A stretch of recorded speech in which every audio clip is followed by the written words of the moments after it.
ಗುರುದೇವ್, ವೃಶ್ಚಿಕ ರಾಶಿಯವರಿಗೆ ಗುರು ಬಲ ಬರ್ತಾ ಇದೆ. ಇದರಿಂದಾಗಿ ಬಹಳ ವಿಶೇಷವಾಗಿ ನೀವು ಬಹಳ ಸಮಯದಿಂದ ಕಾಯ್ತಾ ಇರುವಂತಹ ಶುಭ ಸಂದರ್ಭಗಳೇನಿದೆ ಎಲ್ಲವೂ ಕೂಡ ಭಾಗ್ಯ ಉದಯ ಆಗುವ ರೀತಿಯಲ್ಲಿ ವೃಶ್ಚಿಕ ರಾಶಿಯವರಿಗೆ ಶುಭ ಸಂದರ್ಭ ಇದಾಗಿರುತ್ತೆ. ಇದರ ಕುರಿತಾಗಿ ಪೂರ್ಣ ಮಾಹಿತಿಯನ್ನು ತಿಳಿಸ್ಕೊಡ್ತಾ ಇದ್ದೇನೆ. ಮೊದಲನೇ ಸಾರಿ ಚಾನಲ್ಗೆ ಬಂದಿರುವಂತವರು ಸಬ್ಸ್ಕ್ರೈಬ್ ಮಾಡ್ಕೊಳ್ಳೋದನ್ನ ಮರಿಬೇಡಿ. ಆಗುತ್ತೆ ಪಕ್ಕದಲ್ಲಿರುವಂತಹ ಬೆಲ್ ಐಕಾನ್ ಕೂಡ ಕ್ಲಿಕ್ ಮಾಡ್ಕೊಳ್ಳಿ ಅಂತ ಹೇಳ್ತಾ, ಇದು ವೃಶ್ಚಿಕ ರಾಶಿಯವರ ಜೂನ್ ತಿಂಗಳ ಮಾಸ ಭವಿಷ್ಯ.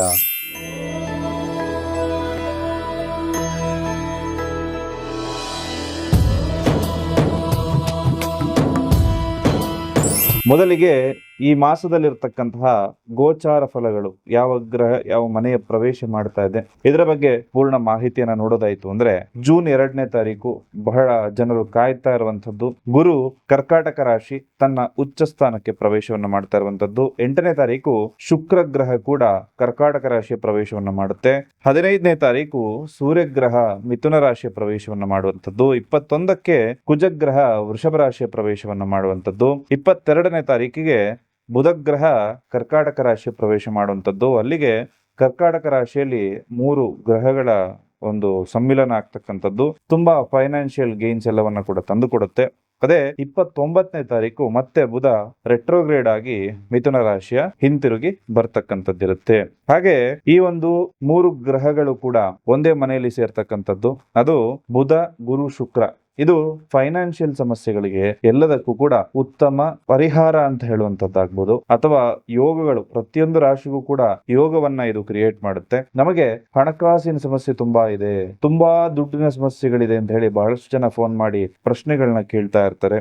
ಹಾಗೆ ಎಷ್ಟೇ ದುಡಿದ್ರೂ ಕೂಡ ಕೈಯಲ್ಲಿ ದುಡ್ಡು ನಿಲ್ತಾ ಇಲ್ಲ, ಬರಬೇಕಾಗಿರುವಂತಹ ದುಡ್ಡು ಸರಿಯಾದ ಸಮಯಕ್ಕೆ ನಮಗೆ ಬಂದು ತಲುಪ್ತಾ ಇಲ್ಲ, ಸಾಲ ಬಾಧೆಯಿಂದ ನಮಗೆ ಹೊರಬರೋದಕ್ಕಾಗ್ತಾ ಇಲ್ಲ. ಈ ರೀತಿ ಅನೇಕ ಹಣಕಾಸಿನ ಸಮಸ್ಯೆಗಳನ್ನ ಎದುರಿಸ್ತಾ ಇರುವಂತಹ ಬಹಳಷ್ಟು ಜನರು ಇರ್ತಾರೆ. ನಿಮ್ಮೆಲ್ಲರಿಗೂ ಕೂಡ ವಿಶೇಷವಾಗಿ ಸುಲಭವಾಗಿರತಕ್ಕಂತಹ ಪರಿಹಾರವೊಂದನ್ನು ತಿಳಿಸ್ಕೊಡ್ತಾ ಇದ್ದೇನೆ. ಸುಮಾರು ಒಂದು 3 ತಿಂಗಳ ಹಿಂದೆ ಇರಬಹುದು, ಮಂಜುನಾಥ್ ಅಂತ ಹೇಳಿ ವಿದ್ಯಾರಣ್ಯಪುರದಿಂದ ನಮ್ಮನ್ನ ಕಾಂಟ್ಯಾಕ್ಟ್ ಮಾಡಿರ್ತಾರೆ ಫೋನ್ ಮುಖಾಂತರದಲ್ಲಿ. ಅವ್ರಿಗೆ ಒಂದಷ್ಟು ದಾಂಪತ್ಯ ಜೀವನದಲ್ಲಿ ಸಮಸ್ಯೆಗಳ ಆಗ್ತಾ ಇರುತ್ತೆ, ಅದಕ್ಕೆಲ್ಲ ಪರಿಹಾರ ಆಗಿರುತ್ತೆ, ಅಭಿವೃದ್ಧಿನೂ ಹೊಂದಿರ್ತಾರೆ. ಆ ನಂತರ ಅವ್ರು ಕೇಳ್ತಾರೆ, ಫೈನಾನ್ಸ್ ಎಲ್ಲ ಅಭಿವೃದ್ಧಿ ಆಗ್ಲಿಕ್ಕೆ ಏನಾದ್ರೂ ಒಂದು ಪರಿಹಾರ ಇದೆಯಾ ಅಂತ ಹೇಳಿ.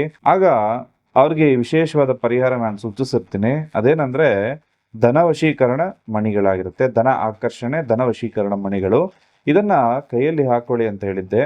ಜಸ್ಟ್ 7 ದಿವಸದಲ್ಲಿ ಅವ್ರಿಗೆ ಉತ್ತಮವಾಗಿರ್ತಕ್ಕಂತಹ ರಿಸಲ್ಟ್ ಕೂಡ ಬಂದಿರೋದಿದೆ. ಹಾಗಾಗಿ ನಮ್ಮ ವೀಕ್ಷಕರಿಗೂ ಕೂಡ ಅದರ ಉಪಯೋಗ ಆಗ್ಲಿ ಅನ್ನೋ ಕಾರಣಕ್ಕೋಸ್ಕರ ವಿಶೇಷ ಪರಿಹಾರವನ್ನು ತಿಳಿಸ್ಕೊಡ್ತಾ ಇದ್ದೇನೆ. ಈ ಮಣಿಗಳನ್ನು ಬೇಕಾದವರು ತರಿಸಿ ಅದರ ಉಪಯೋಗವನ್ನ ಮಾಡ್ಕೊಳ್ಬಹುದು. ಜೂನ್ 2ನೇ ತಾರೀಕು ಗುರುಗ್ರಹ ಮಿಥುನ ರಾಶಿಯಿಂದ ಕರ್ಕಾಟಕ ರಾಶಿ ಬರುತ್ತೆ. ಇದು ನಿಮ್ಮ ಪಾಲಿಗೆ ಅತ್ಯಂತ ಅದೃಷ್ಟದಾಯಕವಾಗಿರ್ತಕ್ಕಂತಹ ಸಂದರ್ಭ ಆಗಿರುತ್ತೆ. ಜೊತೆಗೆ ಶನಿ ಕೂಡ 5ನೇ ಮನೆಯಲ್ಲಿರ್ತಕ್ಕಂಥದ್ದು, ಪಂಚಮ ಶನಿ. ಎಲ್ಲದರ ಕುರಿತಾಗಿ ಪೂರ್ಣ ಮಾಹಿತಿಯನ್ನು ನೋಡೋಣ. ಸರ್ಕಾರಿ ನೌಕರರಿಗೆ ಪ್ರಮೋಷನ್ ಸಿಗುವಂತದ್ದು, ಅಥವಾ ಯಾವುದೇ ಕೆಲಸದಲ್ಲಿರುವಂತವರಿಗೆ ಪ್ರಮೋಷನ್ ಸಿಗುವಂತ ಸಾಧ್ಯತೆ ಇರುತ್ತೆ. ಹಾಗೂ ಹೊಸ ಆಲೋಚನೆಗಳು ಎಲ್ಲವೂ ಇತ್ತು ಅಂದ್ರೆ ಖಂಡಿತವಾಗ್ಲೂ ಕೂಡ ವೃದ್ಧಿ ಆಗುತ್ತೆ. ಮಾರ್ಕೆಟಿಂಗ್ ಮತ್ತು ಸೇಲ್ ಕ್ಷೇತ್ರದಲ್ಲಿರುವಂತವರಿಗೆ ಒಳ್ಳೆಯದು. ಶಾರ್ಟ್ ಕಟ್ ಮಾರ್ಗಗಳು ಅಥವಾ ಜೂಜಿನಂತಹ ವಿಷಯಗಳಿಂದ ದೂರ ಇದ್ರೆ ಒಳ್ಳೆಯದು. ಇನ್ನ ಶಿಕ್ಷಣ ಮತ್ತು ವಿದೇಶ ಪ್ರವಾಸ ಹೇಗಿರುತ್ತೆ ಅಂದ್ರೆ, ಉನ್ನತ ಶಿಕ್ಷಣಕ್ಕೆ ವಿದೇಶಕ್ಕೆ ಹೋಗ್ಬೇಕು ಅಂದ್ರೆ ನಿಮ್ಮ ವೀಸಾ ಎಲ್ಲ ಕೆಲಸಗಳು ಪ್ರಾರಂಭ ಆಗುವಂತಹ ಸಂದರ್ಭ ಆಗಿರುತ್ತೆ. ಹಾಗೂ ವಿದೇಶಿ ಸಂಬಂಧಿತ ವ್ಯವಹಾರಗಳಲ್ಲಿ ಯಾರು ತೊಡಗಿಸ್ಕೊಂಡಿತ್ತು ಅಂದ್ರೆ ಹೆಚ್ಚಿನ ಲಾಭ ಬರುವಂತ ಸಾಧ್ಯತೆ ಕೂಡ ಇರುತ್ತೆ. ಇನ್ನ ಕುಟುಂಬ ಮತ್ತು ಸಂಬಂಧ ಹೇಗಿರುತ್ತೆ ಅಂದ್ರೆ, ಒಂದು ಮಕ್ಕಳ ವಿಚಾರದಲ್ಲಿ ಶುಭ ಸುದ್ದಿಯನ್ನ ನೀವು ನಿರೀಕ್ಷೆ ಮಾಡಬಹುದು. ಅವರು ಸ್ವಲ್ಪ ಶಿಸ್ತಿನಿಂದ ಇರುವಂತಹ ಅವಶ್ಯಕತೆ ಇರುತ್ತೆ. ಪ್ರೇಮಿಗಳಿಗೆ ವಿವಾಹದ ಹಂತಕ್ಕೆ ನಿಮ್ಮ ಪ್ರೇಮ ಹೋಗುವಂತಹ ಸಾಧ್ಯತೆ ಇರುತ್ತೆ. ಪಂಚಮ ಸ್ಥಾನದಲ್ಲಿ ಶನಿ ಇರುವಂತದನ್ನ ಮರಿಬಾರದು. ಸಂಗಾತಿಯ ಆರೋಗ್ಯದ ಬಗ್ಗೆ ಹೆಚ್ಚಿನ ಗಮನ ಇರಬೇಕಾಗತ್ತೆ. ಹಾಗೂ ಪಾರ್ಟ್ನರ್ಶಿಪ್ ಬಿಸ್ನೆಸ್ ನಲ್ಲಿ ಇರುವಂತವರಿಗೆ ಗೊಂದಲ ಹೆಚ್ಚಾಗುತ್ತೆ. ಇನ್ನ BP ಇರುವಂತವರು ತುಂಬಾ ಎಚ್ಚರಿಕೆಯಿಂದ ಇರಬೇಕು. ಬಾಡಿ ಹೀಟ್ ಅಥವಾ ಗ್ಯಾಸ್ಟ್ರಿಕ್ ಸಮಸ್ಯೆಗಳು ಜಾಸ್ತಿ ಆಗುತ್ತೆ. ಹೊಟ್ಟೆಗೆ ಸಂಬಂಧಪಟ್ಟಂತ ಸಮಸ್ಯೆಗಳು ಜಾಸ್ತಿ ಆಗುತ್ತೆ. ಇನ್ನು ದೂರದ ಪ್ರಯಾಣ ಆಗುವಂತಹ ಸಂದರ್ಭ ಅಥವಾ ಧಾರ್ಮಿಕ ಪ್ರವಾಸ ಹೋಗುವಂತದ್ದಾಗತ್ತೆ. ಹೂಡಿಕೆ ಮಾಡಿತ್ತು ಅಂದ್ರೆ ಲಾಭ ಆಗುತ್ತೆ. ಮಕ್ಕಳ ವಿಚಾರದಲ್ಲಿ ಸ್ವಲ್ಪ ಸಮಾಧಾನ ಸಿಗುತ್ತೆ. ಮಾತು ಕೇಳ್ತಾ ಇಲ್ಲ ಅಂತವರು ಮಾತು ಕೇಳ್ತಾರೆ. ಹೊಸ ವ್ಯವಹಾರ ಅಥವಾ ಹೊಸ ಬಿಸ್ನೆಸ್ ಪ್ರಾರಂಭ ಮಾಡ್ಲಿಕ್ಕೆ ತುಂಬಾ ಶುಭವಾಗಿರುವಂತಹ ಸಂದರ್ಭ ಇದಾಗುತ್ತೆ. ನಿಮ್ಮ ಜೀವನದಲ್ಲಿ ಪ್ರೀತಿ, ಪ್ರೇಮ, ಮದುವೆ, ದಾಂಪತ್ಯ ಜೀವನ ಅಥವಾ ಉದ್ಯೋಗ ವಿಚಾರವಾಗಿ ನಿಮಗೆ ತೊಂದರೆಗಳಾಗ್ತಾ ಇತ್ತು ಅಂದ್ರೆ ನೇರವಾಗಿ ಬಂದು ಭೇಟಿ ಮಾಡಿ. ಶಾಸ್ತ್ರೋಕ್ತ ಸುಲಭ ಪರಿಹಾರವನ್ನ ನಿಮಗೆ ತಿಳಿಸ್ಕೊಡ್ಲಾಗುತ್ತೆ. ನೀವು ಅನ್ಕೊಂಡಿರೋ ಕೆಲಸ ಕಾರ್ಯಗಳೆಲ್ಲವೂ ಕೂಡ ಈಡೇರ್ಲಿ ಅಂತ ಹೇಳಿ ಭಗವಂತನಲ್ಲಿ ಪ್ರಾರ್ಥನೆ ಮಾಡ್ತಾ, ಸರ್ವೇ ಜನಃ ಸುಖಿನೋ ಭವಂತು.